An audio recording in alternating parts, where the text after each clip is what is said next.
Hello, this is Chris Heasley with the Chris Heasley Radio Show. And on today's show, we are going to give a state of the Republican Party in Houston and in Harris County.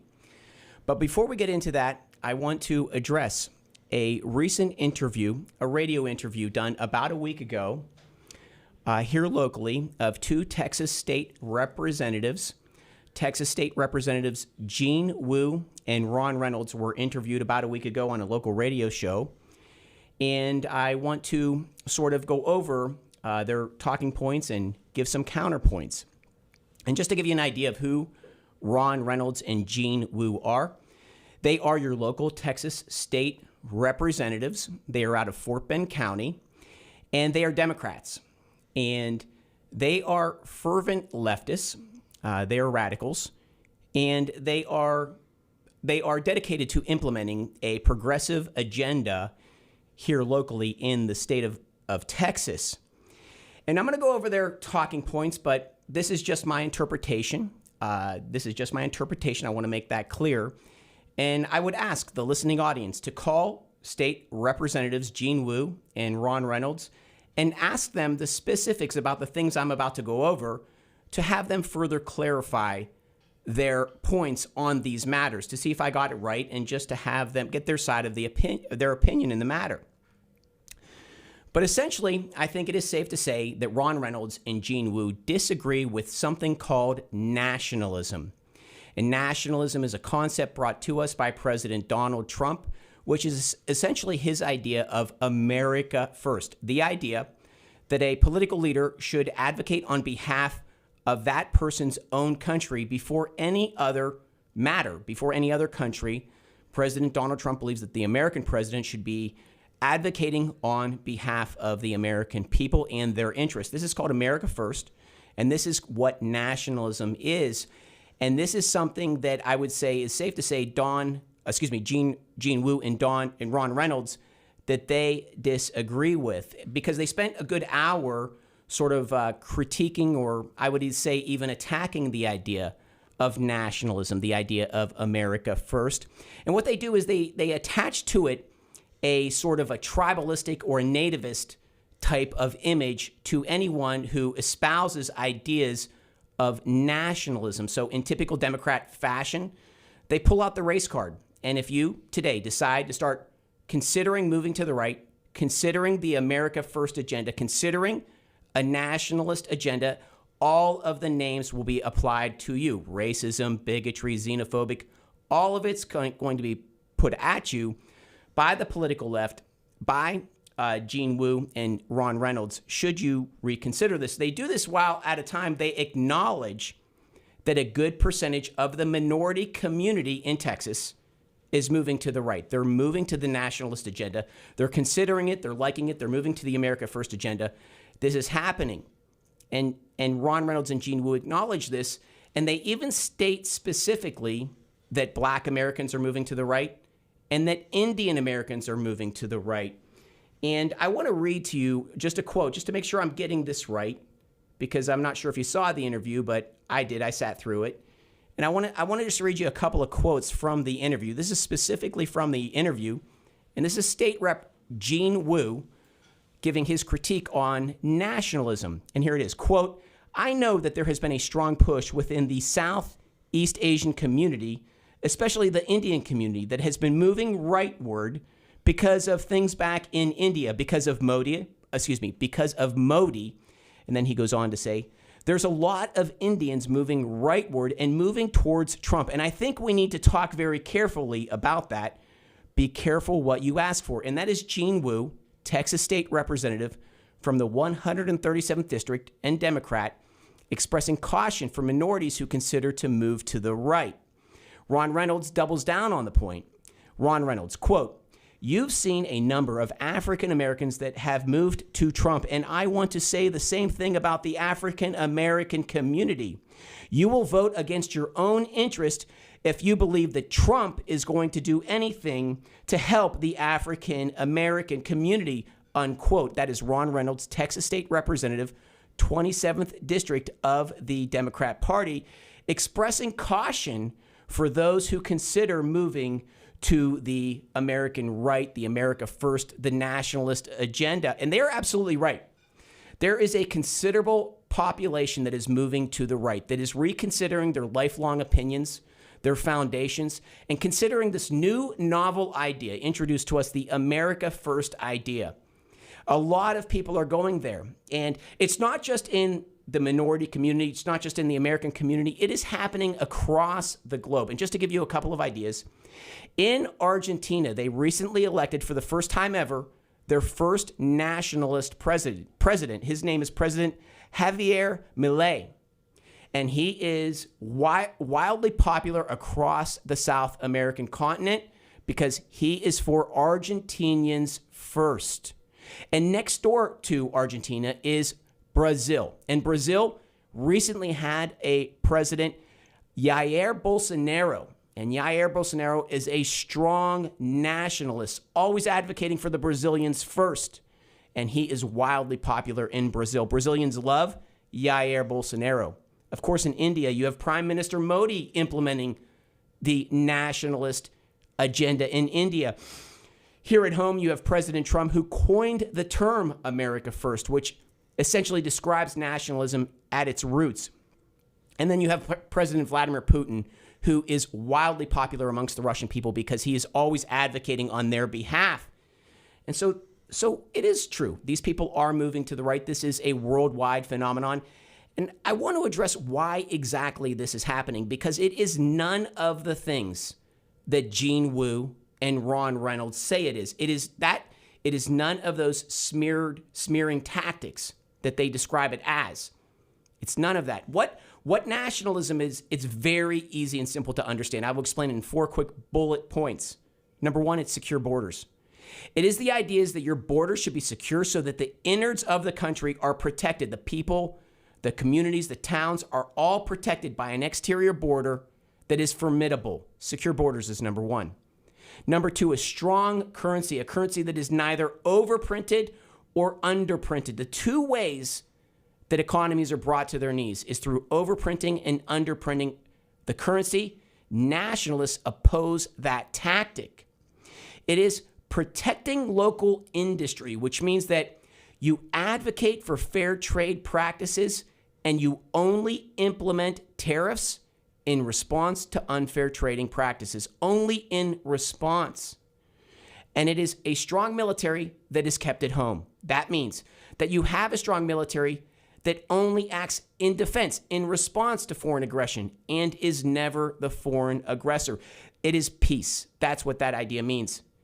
And those are the ideas of nationalists, and that's why this idea is taking off around the world.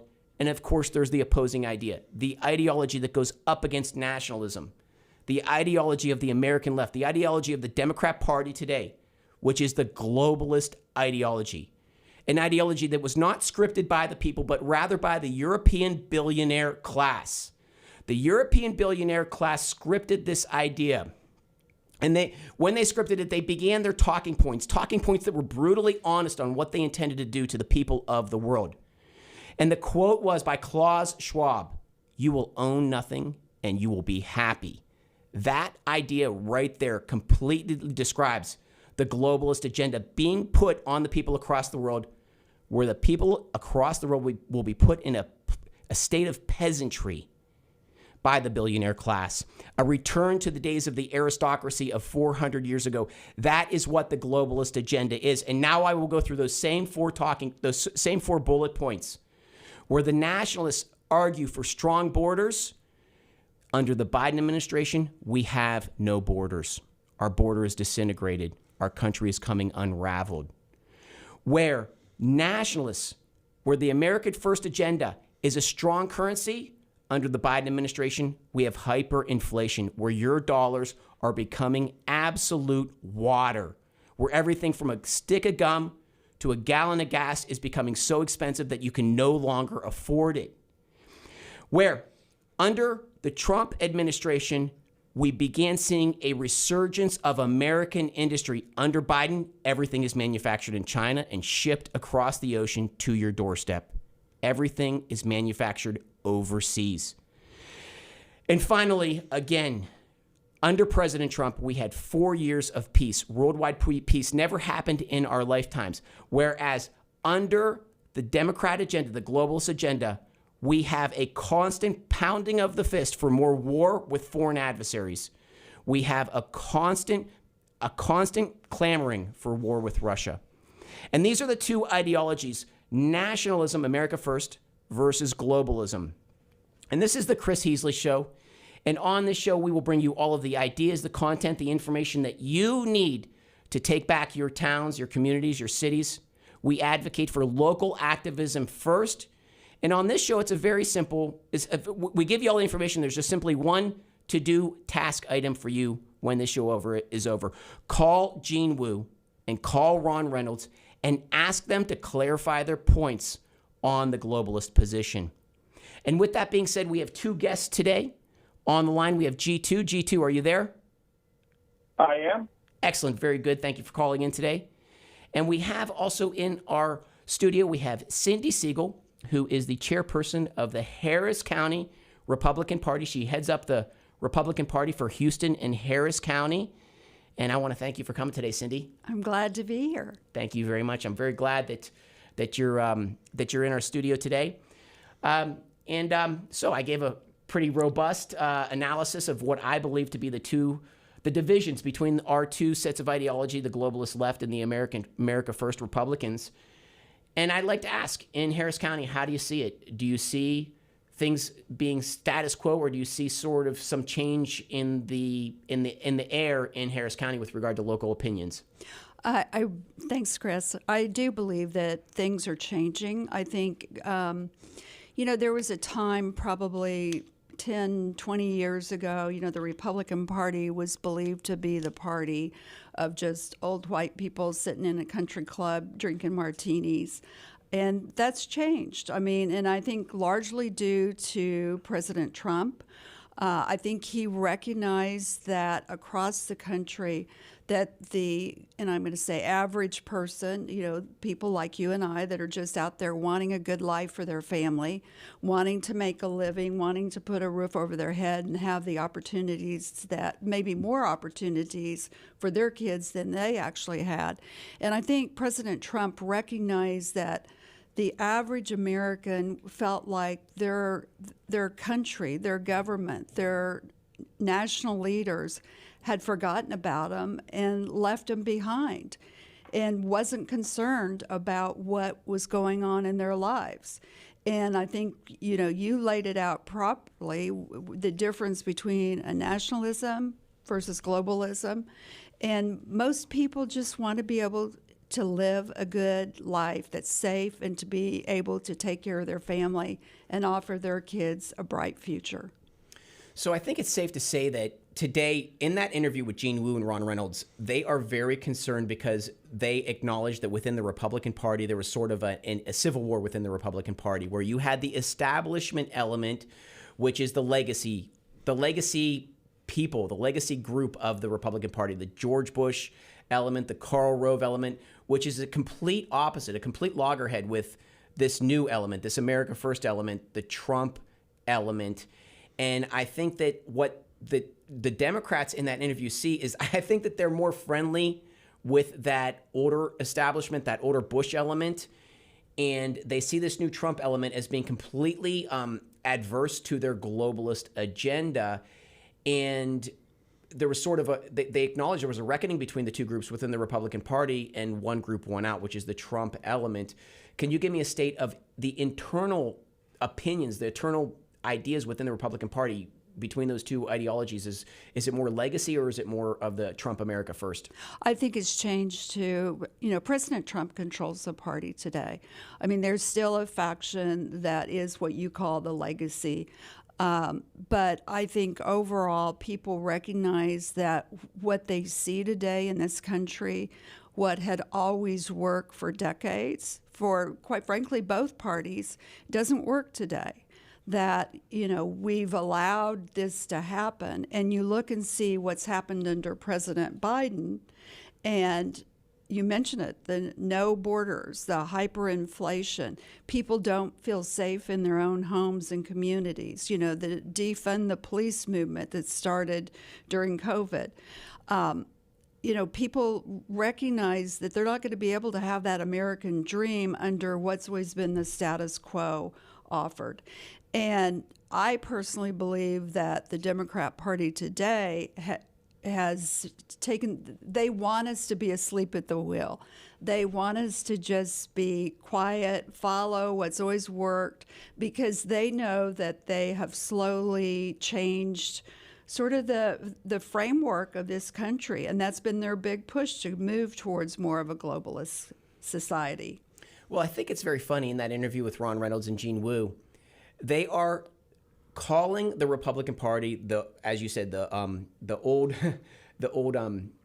cocktail sipping old gentleman's club, white man's club, and they're calling it that while acknowledging that there's this transition happening, while acknowledging that there's this huge minority group going into that direction, but yet they're still claiming that it's this old element. And what I'm trying to say is that in Fort Bend County, I think the Republican Party might be as much as 55% minority at this rate. How are they able to continue to lay this label on Republicans when, in fact, we are an incredibly diverse Republican Party today?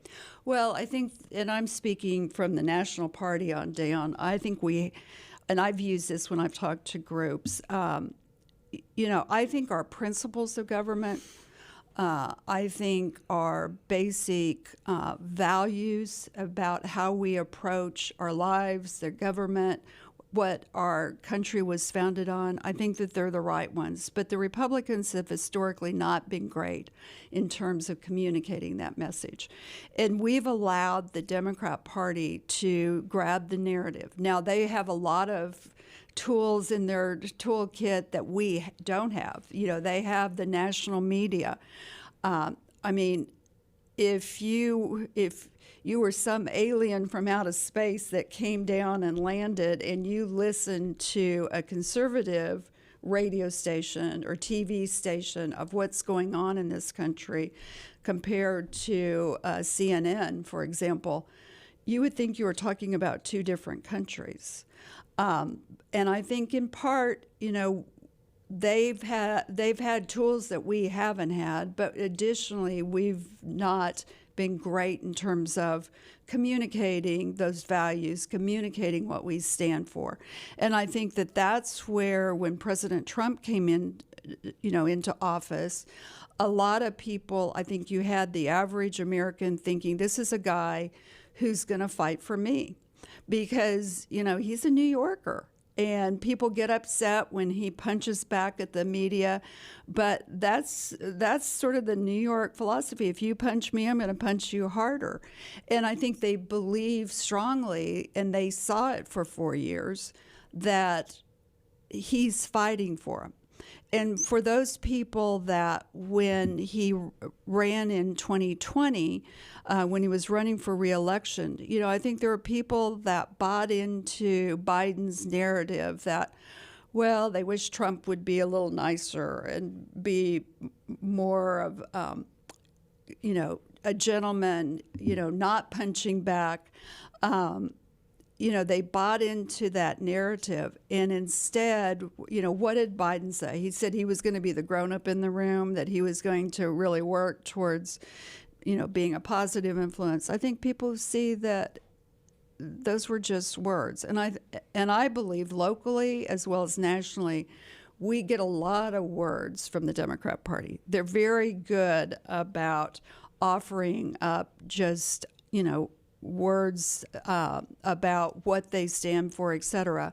But when push comes to shove, they just want you to not question what they're saying. And if you do question it, then they immediately, instead of having that dialogue that you talk about, where you actually can communicate what your stand is versus the other person, they just immediately try to shut down the conversation by saying you're a racist or a bigot, instead of having a discussion, and I know you'd mentioned that you had someone on and you were talking about school choice. They don't want to talk about really what school choice is. I like to propose the idea. Can anyone name one policy that's being proposed by the American Democrat Party that is in the favor of the people? School choice. The Republicans wanted to put $8,000 in your bank account for you to spend at a school of your choice. Ron Reynolds and Gene Wu specifically attacked that on that interview last week. My point is the money was mine to begin with. The money is ours to begin with. Who is Ron Reynolds and Gene Wu to take this money away from us? War with Russia. If the Democrats today, any dollars that we have left in our pocket are being taken from us and sent to Russia to be spent on this bloody war, largely advocated for on behalf of the Democrat Party. And if they could send your kids, if they had the political opportunity to send your kids up against that million-man Russian infantry, they would do that too. And so you can just go down the issues. Our currency, we're in a hyperinflation situation right now. If you remember when President Trump was president, the Federal Reserve threatened to hyperinflate the economy. And he shook his finger at him. He said, go for it. I dare you to do it. And they didn't want to tangle with President Trump. Why? Because he fights back. So when people say, oh, he shouldn't fight back, that what they're really saying, they're trying to get him to stop fighting. That's really what they're trying to say. And I think it's really good to see some fight in the Republican Party today. Can you give me a state? Because here's sort of what I see in local Harris County Republicans. I've had some bigger analysis on this, but since 2008, what I saw was sort of a hapless Republican Party locally. I think people threw the towel in. They said Republicans aren't going to win. It's Democrat territory. They just moved on. Whereas in the past two elections, since President Trump sort of put some energy in the Republican Party, I've seen money, I've seen credible campaigns, and I've seen formidable candidates step up within the Republican Party. Are you seeing that? Do you have a similar opinion? How are you seeing it? Yeah, I think, we've got some great candidates locally, and you can look at what we've done here in Harris County. If you want to bring it home, it's the idea you mentioned schools. I think a lot of parents during COVID, they had the opportunity probably for the first time where they really saw day in, day out what was going on in their kids' education. And you mentioned they want you to just be quiet and do what they say. I think that's what's been going on in our schools for quite a long time. And I get it. I'm a mother. My daughters are now out of school. They're in their 20s. But you never wanted to be that parent that always questions, the teacher and questions the administration. But I think beyond just learning the arithmetic, algebra, whatever, I think we saw that they were actually going beyond in these schools what their charge was, which is to educate our children on and giving them skills so that they can have a successful life. And as a result, what we've done for the last 3 years, we've actually recruited and supported conservative candidates who are, for the vast majority, are parents or have been parents of kids in schools who've said, I'm going to step up. I'm going to run for school board because, enough's enough. I want to make sure my kids are getting the tools where they actually can compete in the world versus learning about stuff that really is not going to move the needle and give them that bright future. So it's very interesting that you brought up schools because, goodness, we had quite a ruckus in Fort Bend County last week. Fort Bend School trustee David Hamilton led a campaign where essentially parents were discovering the most explicit, disgusting sexual books. I won't put it into any more words than that because I can't put it into words. It's beyond belief what we read.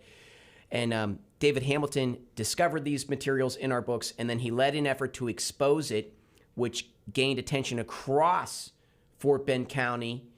And it culminated into parents and pastors and other activists confronting the school board because of David Hamilton's activism. They confronted the school board, and it turned into a ruckus. And essentially what happened is, of course, the Democrats, they attacked David Hamilton because he led an effort to create transparency in the school boards. And so, again, I'm going to add that to one more item. Name me one thing the Democrats are bringing that's good for our lives. War with Russia? No. Hyperinflation? No. The illicit books in our schools library? No. So I think we can keep going down the line. G2, I want to give you a chance to chime in. Do you have any opinions on any of the things that we've discussed so far? Well, I think you guys have hit on some really important issues. One of them is the messaging issue, right? And what that means is, of course, the Democrats, with the cooperation of Hollywood and their corporate media allies, and all the organizations outside the party, nonprofits and others, that are working on their messaging and campaigning 24 hours a day, 365 days a year. They don't start campaigning just a couple of months before Election Day. They start the day after Election Day for the following year.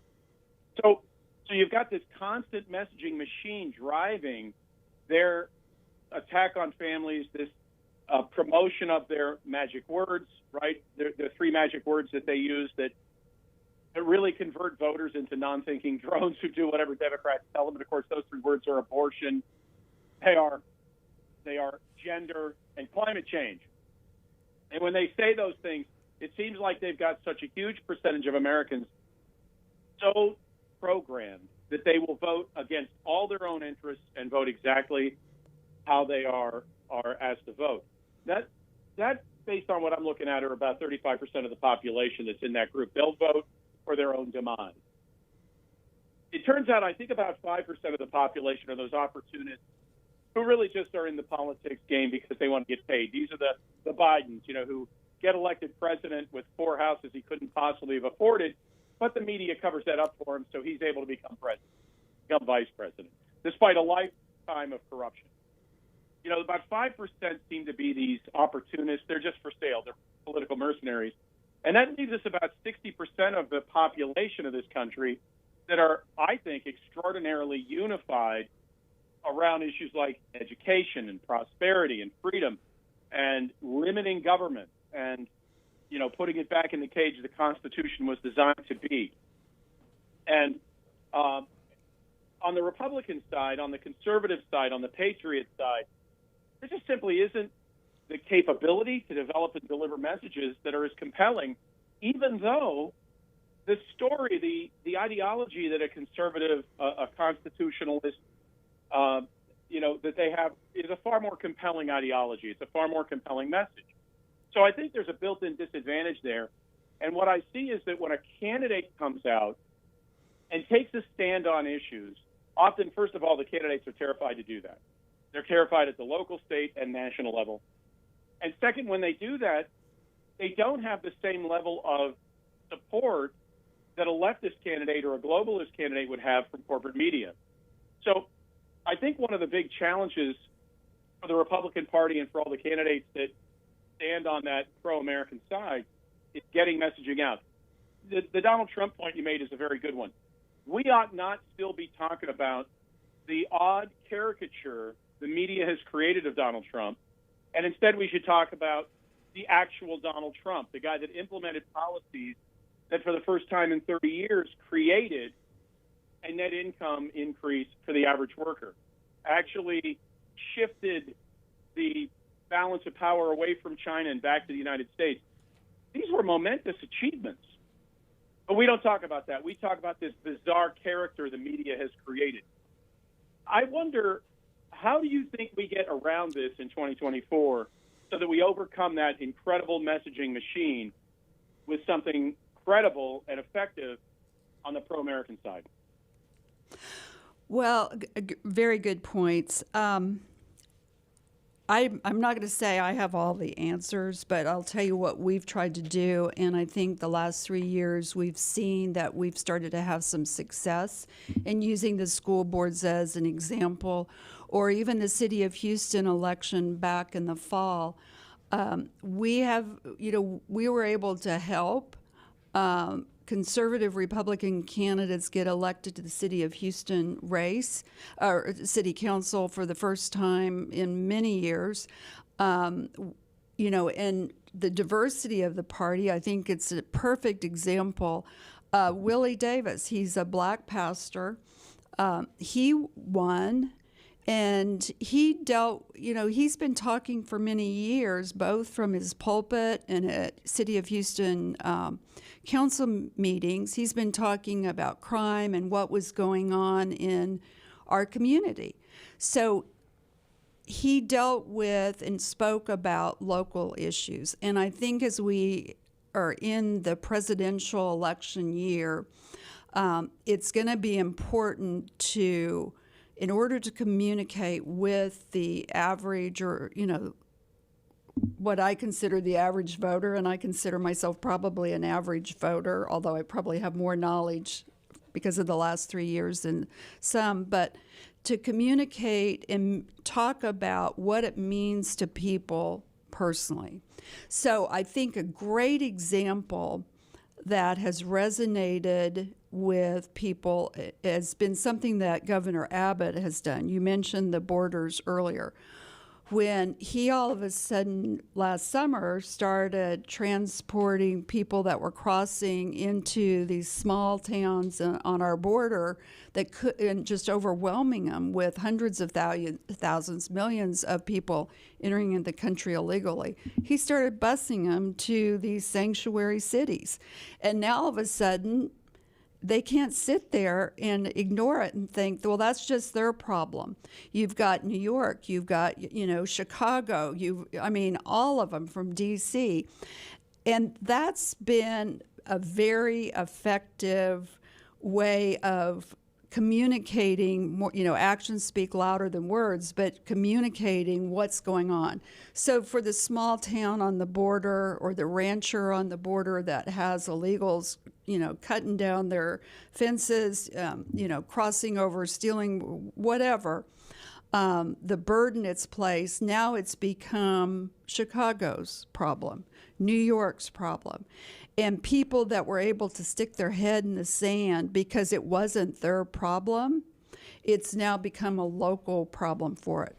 So I use that as an example because I think talking and communicating in a way that connects the dots, that shows how Biden's policies are affecting each of us locally, from, the defund the police. See where we are in 4 years now, the arrest, our police are being shot. There's not the respect for the police. And if they do charge someone with a crime, like those people, they just announced it yesterday or this morning that the judge let the people that attacked the security on the border when they cut the fence, they let him go. And I think that's what we're trying to do here in Harris County with the Republican Party, is talk about people's lives locally. It's easy to say, well, D.C., what's going on there?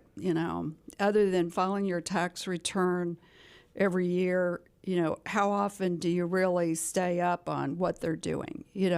Even Austin to a degree. And that's where I think talking about and connecting the dots about what does this mean to your life? Are you better off than you were 4 years ago? One of the things that I regularly advocate for on this show is it seems as if at the national level they're insulated, right? The Biden administration is hugely unpopular. The American populace rejects it, yet he moves forward with this agenda. Whereas your local politicians are within a mile's reach of you, and they are completely untouched. Nobody talks to them, nobody calls them, and the minute that activism starts happening at the local level, things begin to change. And I think it's important that you don't just call Republicans, you call Democrats too. Even when you know they're going to oppose your opinions, you still call them and let them know your opinions. And personally, it seems to me as if the minute you start doing that, it almost maybe I have a slight difference of opinion with you, because it seems like the state level response, the minute we start going local with our activism, we almost see a corresponding response at the state level almost immediately, but that federal level is just a Goliath that's out of our reach. No, I would agree. I think the closer you are locally, to us at home, the more responsive they are. And don't get me wrong, I mean, I think a lot about our local Republicans that are elected to state office. I think that they've carried a lot of great bills. I've been frustrated because, particularly in the House, they've gone against the Democrats up there that, there should have been more conservative legislation passed.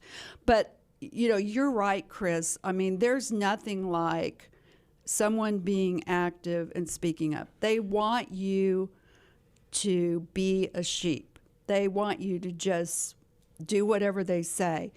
And, I had mentioned to you years ago, I was mayor of the city of Bel Air. And I can tell you, you pay a lot more attention when you're sitting up at the council table and you're looking at a packed city council chamber and people are out in the lobby and you've got a bunch of angry, upset people. You're more likely to listen and do the right thing when people are speaking up. Absolutely. I would like to get an assessment of, within Harris County, within Houston, I would like to get an assessment of the different levels of government. So if we could first talk about city council. Do we have Republicans on the city council? What is the count? When is the next election coming? How are we looking?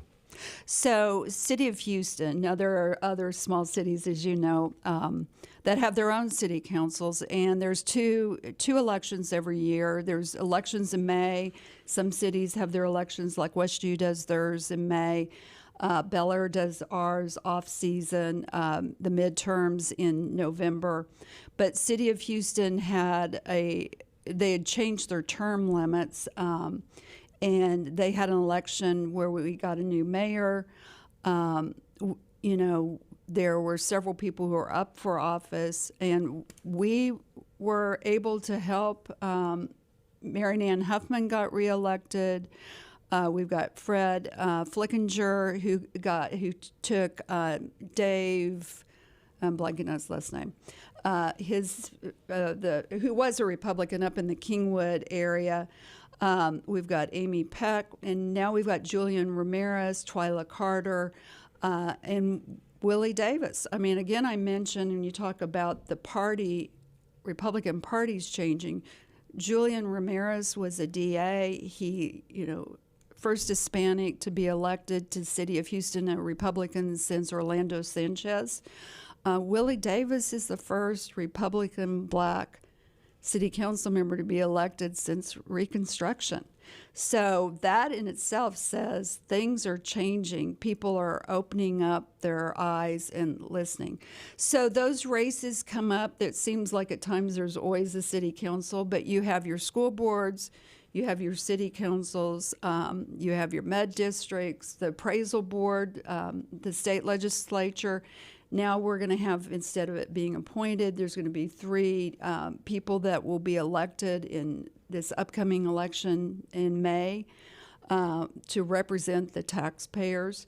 So, they say all politics are local. I think to a large degree, that this is all of these various governmental entities, they impact your daily life. Does your trash get picked up?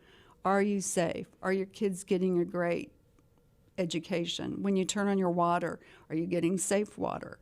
And that's why it is a great way, and you can make a difference by being an activist, going to city council meetings, going to the school board meetings. The squeaky wheel does get attention. Absolutely. I'm not sure if you heard that, G2, but she said that we have our first black city councilman since Reconstruction era elected for the Republican Party in Harris County in Houston. And, I think that's evidence of a trend that's going across the country, where people are reconsidering their foundations and reconsidering this new set of ideas being brought to us by this new Republican Party. G2, can you comment on that? Well, I think it's clear. If you look back at that New York Times Siena poll that was done 6 or 8 weeks ago, where they showed support for Donald Trump amongst the Black American community going from around 12%, which was already extraordinarily high in 2020, to now about 22%, a significant increase, potentially doubling as this trend continues. It shows that these folks are stopping to say, wait a minute. Why have I been loyal to this one brand while I see my neighborhoods under assault with chemical weapons from the Chinese Communist Party? And, of course, I'm speaking of fentanyl. For those that don't know, that comes from the Chinese Communist Party to the cartels. The cartels make the fentanyl, ship it into the United States, and we lose about 100,000 Americans a year to that scourge. So I consider it a chemical weapon. So they're looking at this fentanyl in their neighborhoods. They're looking at the crime and the lack of order, and they're saying this isn't what we should have. Why do we keep supporting the same political folks? And then they look back and see the incredible impact that Donald Trump's policies had over those 36 months before what I call the beginning of the Fauci administration, when they released the virus. And they're just saying, listen, I just want more of that. I want a nation headed down that path. And it doesn't matter what race I'm from or what. It just matters that I want a nation that is safe and secure and prosperous and free. And so I think that message cuts across all racial and ethnic lines if it's communicated. So I think it's great to see more and more people joining the party, getting active in the Republican Party, who don't come from that historic country club kind of set. And by the way, it's not just folks that are not Caucasian. I know at least a handful of people who were Democrats 4 years ago, having gone through what you pointed out, that education about the education, they saw what was happening with their children during the lockdown, and they dropped the Democrat Party. They joined the Republican Party, and now their frustration is that the Republican Party doesn't fight hard enough for the things they believe in. So they're actually more conservative than the Republican Party on average. So and those folks are Caucasian. So it's really interesting to see what I consider about that 60% of America coming together. And if the Republican Party can simply serve them, in other words, not just talk about these things, but get into office and put them into effect. There's a school choice bill that went through the Tennessee Senate. I don't know what the current status is. Texas Senate, but it should be moving out of the Texas Senate into law. It is important that the party actually serve those folks, and that the Republicans who get elected do more than just voice support for important issues, fight for those issues, and not just get into office and turn into the same sort of swamp rat that most politicians become. I want to shift subjects. Please go. Mm-hmm. Do you think the Republican Party is gearing up to be more willing to fight the Democrats, the globalists, the leftists, and really fight for that sort of Constitution-based America? Well, I am. So I can't speak for every Republican, but yeah, I mean, I've seen it in the change in the grassroots. I think people who love their country, care about it, who have any realm of experience, and I'm not talking political experience, but just life experience, look at it, at where we've gone in 3.5 years and how bad it's gotten. I think as a result that they look at that, and if we don't fight, and I am saying we as all of us, all the grassroots, then we're giving up. And that's been my message consistently for the last 3.5 years, has been that they want us, the other side wants us to give up. They want you to not vote. They want you to not run for office. They want you to just let them educate your kid however they want. They want you to just pay your tax bill with no question. And that's probably my biggest concern, is making sure that people are still, that they don't give up. That they just think it's done, we can't win in Harris County. Well, the reality is we've shown that we can win. it's not, and I've used this as an example, it's not that it's like a football game where one side wins and another side loses. This is a war, and it's taking, winning battles wherever you can win them, and keeping up that fight. And it's not just our electeds, it's us that are the grassroots, the voters, making sure that we hold our electeds, to their feet to the fire, that they don't become just a swamp person, that they remember who elected them and put them into office. I think the other, in your county, it's about 84% of your population are citizens, so that's your voter pool, right? Right. And within that population, about 43.6% or so, 2 million people or so, are Hispanic of one origin or another. They break them up into different categories, but generally Hispanic. And so that's a huge group. Now, the folks that I've spoken with who are Hispanic, who have come here legally, who are not members of, MS-13 or the cartels or the, whatnot, but people who really came here legitimately and are looking for a better future and are really embracing America. Those folks are staunch conservatives. And the question is, in that Harris County population of Hispanics, do you think that the party is connecting with those folks? And are they recognizing that what you're describing, that there's this sort of grassroots pro-American effort inside the party that's representing their interests? Is that connection happening? Well, I hope it is. We actually hired a young man last summer, an Hispanic young man, who is our, quote, outreach director, and not just going into Hispanic communities. He's going into Asian communities, Black communities, any community that we haven't historically been seen as being a part of. The Democrat Party is very good about showing up for a photo op. Sheila Jackson Lee's the master of that, showing up and getting her picture taken and handing out water during the photo op and then leaving. We're making efforts to go into the community because you mentioned the Hispanic population. I've always believed that there should be a natural, it seems a no-brainer. It's a natural alignment. They're very family-oriented. They're conservative. A lot of them are pro-life. They just want to take care of their families. But I don't want to cut out any other group of that either. Exactly. Because it's really about ideology, not ethnicity, right? And some of those folks that have come from countries that are dominated by cartels know what's coming as these cartels become stronger because the federal government is allowing them to control our border and establish more robust organizations in the country. They don't want to return to the life they had in Honduras or Mexico, where cartels drew taxes out of their income because, you go to work every day, they know you have a job, so they show up and ask for 10%.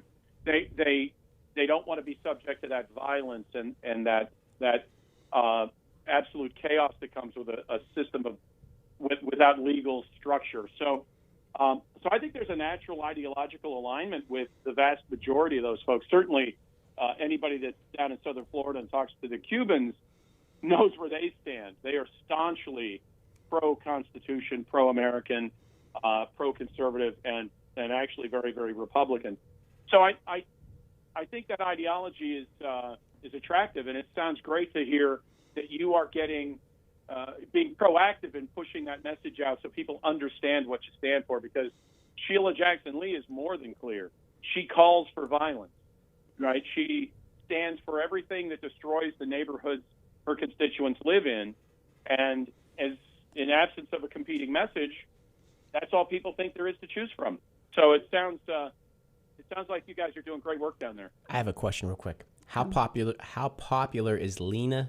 I think it's Lena Hidalgo in Harris County. Is she vulnerable to an upset? I think she is. Alexandra Miller came really close. And, there were a lot of election shenanigans where we had polling locations that were predominantly Republican polling locations that didn't have paper. So it's just if you look and, I mean, we were watching the numbers and I think that Alex had a really good shot, and it's questionable the impact of how they ran the election and running out of paper, et cetera, had on it. I believe two people have seen, her narrative, and this is the playbook of the Democrats. If you try to have a conversation and you're moving into an area that they don't have an argument, they don't have a sound argument, then that's when they'll throw out, well, you're a racist, or it's about abortion, or it's about January 6th. And, Lena actually, when Alexandra Mueller filed an election challenge, because of how the election was mismanaged by the Democrats here in Harris County, Lena was coming out saying it was because, all of a sudden she's drawing a parallel with January 6th. It had nothing to do with January 6th. It had to do with how the Democrats mismanaged the November 22 election, and actually all elections that year.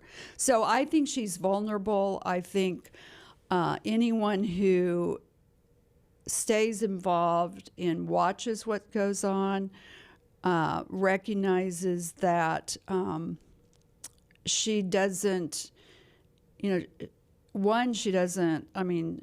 she doesn't have the life experiences, but she's just trotting out the same tired Democrat programs, like this guaranteed income that they were doing for X number of families. At some point, people, if you're not one of those families and you're out there working hard to make a living, put food on the table, you have to sit there and go, where's the fairness of that? Right. Well, so in the 2020 election, there was a man by the name of Seth Keshel. He is former military intelligence, and he did a full assessment of elections across coast to coast. And he argued that Harris County, that if elections had been done properly, President Trump turned Harris County pink. I think that we cannot dismiss the fact that paper ran out in certain election sites that predominantly were Republican. Or, for example, an activist by the name of Jerry Monroe. He has recently passed. He's an activist from the African American community.